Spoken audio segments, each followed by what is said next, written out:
Judge Anton Steenkamp at the Labour Court did bring to the attention his concerns about the political interference, although he said that he couldn't rule on that matter and that this case had no place in the Labour Court, and that's why he took it off. But he certainly shared his sentiment in his verdict. It seems now that it's going to be probably go into a court where Golding will sue HCI and Sabido for unlawful dismissal. Are we going to see more dirt, and is this going to be quite damaging for ETV and ENCA going forward? Well, there could well be more dirt, and e-News is going to have to be quite careful about the way it covers it. Under Marcel Golding's control, they put all this information up for us to download about these particular scandals, but there may well be much more, and it may be that in playing a little soft and loose with the rules over time, such as the 24 million rand purchase of Ellie's shares, Golding has some of his own dirty laundry that will be aired. They may settle out of court. I mean, Golding has a huge stake, well over R1 billion in this company.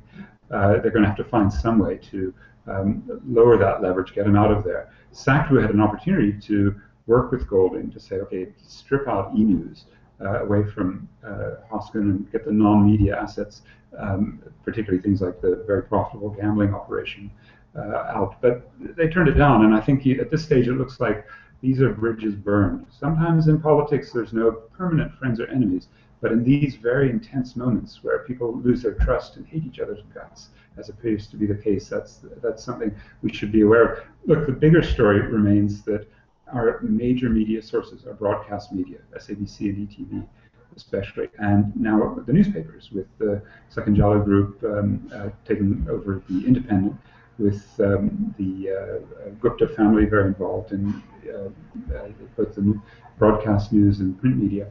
We do have a huge problem in this country of systematic structural bias towards the government in ways that will allow for these sorts of little minor scandals to be covered. But it's those bigger structural processes in which the society is being brainwashed by the news to think, oh, big infrastructure projects, good for jobs, good for the economy. That's the agenda that's very evident in this full scandal.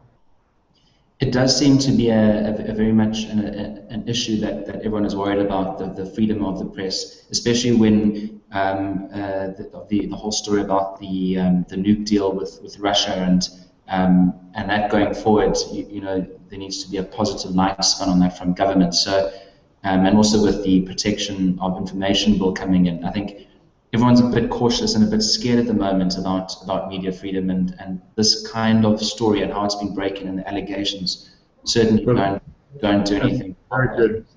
That's a very good set of issues that the society has to mobilize against. I would say the Right to Know movement, righttoknow.org.za, is probably the most important of these social movements. There's a SOS, Save Our Public Broadcasting campaign, and they have had fairly periodic high visibility protests to raise civil society's interests.